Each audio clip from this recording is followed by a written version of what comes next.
जमीन चाहिए तो उसे दे दीजिए ना, इतने से जमीन के लिए क्या लड़ाई करना। और नीति तो पूरे पैसे देने को भी रेडी है। 1 करोड़ रुपए आपको मिल गए और बाकी के 2 करोड़ अगले 1 हफ्ते में आपको मिल जाएंगे। क्यों नीति, हम 1 हफ्ते में 2 करोड़ तो दे ही देंगे ना।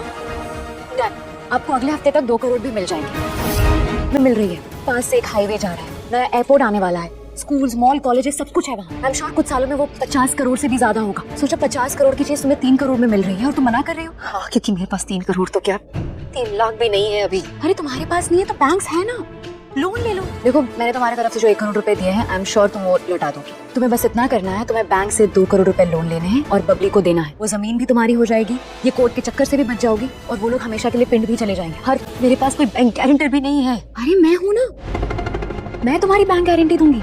वो ये है कि तुम बैंक से 2 करोड़ रुपए लोन लो और बबली को दे दो और ये जमीन का जो चैप्टर है ना, यही एंड कर दो। देखो नीति, तुम्हें 10 करोड़ की चीज 3 करोड़ में मिल रही है, इससे अच्छी डील तुम्हें नहीं मिलेगी। सोच लो एक। परिणीति के आने वाले एपिसोड में एक अलग ही ट्विस्ट देखने को मिलने वाला है। यहाँ पर भाई परी ने साइन करवा लिए हैं गुरप्रीत से, सारा कुछ अपने नाम करा लिया है। नीति को लग रहा था कि भाई सब कुछ नीति के नाम हो गया है। यहाँ पर भाई नीति ने इसीलिए तो पार्वती को बुलाया था कि तुम परी बनकर आना, यहाँ पर गुरप्रीत से साइन कराना, उनको ऐसे पागल बनाना कि तुम परी हो, परी लौट के आ गई है और वो परी के नाम पे साइन भी कर देंगी। साइन भी करती है गुरप्रीत, लेकिन सब कुछ नाम करती है परी के। और अब देखते हैं कि कैसे नीति यहाँ इन सब चीजों से निकलती है।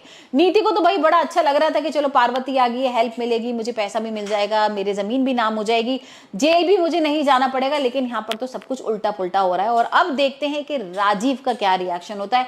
राजीव तो कहीं ना कहीं भाई जानता ही है कि परी है, लेकिन यहाँ पर नीति बार बार उसके पास आ रही है और बोल रही है कि तुम इतना करीब क्यों जा रहे हो उसके, तुम इतने करीब जाओगे तो भाई पार्वती नाराज हो जाएगी ना। और वहीं भाई परी को समझा रही है कि तुम एक ही रूम शेयर कर रहे हो, एक ही बेड पे सो रहे हो, तो ऐसे थोड़ा ना चलेगा। लेकिन यहाँ पर परी भाई उसको बोल देती है कि ये देखो नीति, अगर मैं ऐसा नहीं करूंगी तो यहाँ पर घर वालों को शक हो जाएगा ना। भाई मैं 1 साल बाद लौटी हूँ अपने पति के पास, तो मैं इसको इसी तरीके से तो बिहेव करना पड़ेगा। तो वो नीति को तो पागल बना ही रही है और नीति यहाँ पर पागल बनती भी जा रही है। लेकिन अब देखते हैं कि भाई इन लोगों के सामने कैसे सच आता है कि ये परी है, क्योंकि गुरवेंद्र, बेबे, दिलजीत, इन सबको तो पता लग ही गया है कि भाई ये परी है। वो सारी चीजें तो बोल रही है कि तुमने मुझे किस तरीके से धक्का दिया था, मुझे मारने की कोशिश की थी और तुम तो जान से मारना चाहते थे, वो तो मैं बच गई थी, राजीव ने पत्थर भी उठा लिया था। तो ये सारी बातें तो सिर्फ परी को पता थी। नीति को कहीं ना कहीं शक तो हो रहा है कि हाँ भाई ये परी हो सकती है। लेकिन अब देखते हैं कि किस तरीके से परी नीति को जेल भेजती है, क्योंकि यहाँ पर उसने साइन कराए गुरप्रीत के, सब कुछ अपने नाम कर लिया है।